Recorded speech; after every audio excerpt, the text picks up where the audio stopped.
Alright boys, so I put cardboard down to stop the weed pressure, which is competing for nutrients, and the grass mulch just had a little too many seeds in it, a little too much life in it. You really want it to be dried out grass. This was kind of fresh grass. It's just too lively, wasn't thick enough. Somehow it was just growing anyways right through that. Then we have our chicken wire mesh fence, about a foot tall, about 15-inch diameter around our peach tree. And then over that I put these 3 stakes, and I'll back up so you can see. 3 stakes with, I just pushed them into the ground real hard, and then I wrapped the whole thing in tulle. On the tips of the stakes I just electrical taped on some foam tubing, which we just had laying around. And those stakes are from the crosswise areas of a mattress. A lot of mattresses you buy on Amazon, not a mattress, a mattress frame. Mattress frames have steel tubing that connects from the frame to the other side of the frame. So it's like a cross member for a mattress frame. And so 3 of those, which should be fairly rust resistant because they're painted at least, form a nice triangle. I have them slightly tilted outward, and then wrap it all in tulle, which we had from the wedding. It was a decorative tulle that we had just kind of hoarded for insect netting. And this will keep out insects and hopefully the deer. The deer have been eating all the leaves that come out of here as they come out, and even started breaking the branch and chewing up the branches on one of the peach trees. Look at that. They ate every single leaf and bit the branch in half. They're getting out of control. The deer have been coming here every day now. They're just starting to feast away. So this whitewash that I painted it with should protect it from the sun. It's like a sunblock. I also misted it onto the leaves, and that's like a sunblock. It's lime, hydrated lime from the hardware store. It's for making cement, so it's in the cement section.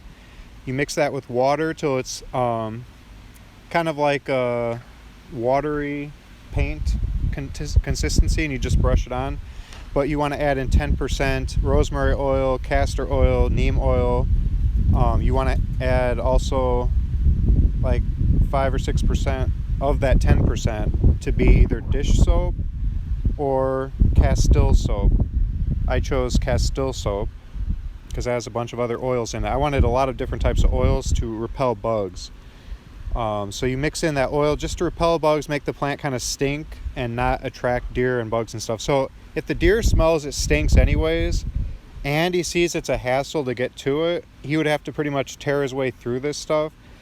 Then I think he'll be a lot less likely to mess with it. And so it's still good to whitewash it and oil repel on it. Also, bugs can possibly get like under this maybe, even though it's pretty snug to the bottom. You can see it's kind of pulled taut, but they can still get under if they really were wanting to. I should probably pin it down even a little bit better, but I don't want to tape it down. I think that's for the most part going to keep most bugs off. And I don't think bugs are going to be the major issue here. I think it's going to be the rodents. I think it can outgrow the bug damage, but there were a couple beetles on one eating holes in tons of leaves. So, I mean, we got beetles. I had some bark missing on the bottoms of some of the trees. Something was chewing at the bark at the bottoms, almost girdling the tree. I mean, these have tremendous pest pressure from the bottom and from the top, with the deer eating the leaves off and bugs eating the leaves. So it's just a nightmare. So is this overkill? It looks like it. It's not overkill at all. And we have bunnies everywhere in this yard, which also would love to eat this stuff. So I had to do every bit of this. It's not overkill. And it was almost free. I mean, that was just scrap. I just found it in the dumpster. And so the tulle was scrap left over from the wedding, just recycling it. The only thing I had to buy was that chicken wire fence. It's 1 inch. Just type in 1 inch chicken wire fence. You want the 1 inch because, like, if you buy the 2 inch or whatever, the openings are too big and a baby bunny can get through it. And I didn't consider that. So I got just a roll of it. It comes in like 100-foot rolls for like $30 on eBay. So that will take care of that. That's just like a a backup to a backup, because I think bunnies can get under this tool. They'll just kind of put their nose under and lift it up and get under there, but they'll be stopped by the chicken wire. And then the deer can't get under it, but they can try to push through it or rip it apart, and so they'll be discouraged by the stinky smell and stuff. So I'm hoping that all these factors together will work. Also, just to add, I did put some fishing line around the top just to add some more wind protection in here. And I could do that all the way around, but I didn't think it would be necessary because we got the chicken wire mesh keeping it from blowing against the plant. I didn't want the wind blowing against here and that blowing against the plant, because that plant is like so weak now, so much damage from the deer and stuff. I want him having minimal access to anything else messing with him. That poor thing just needs a chance to survive. All right, so that's the update on that. I have to do that.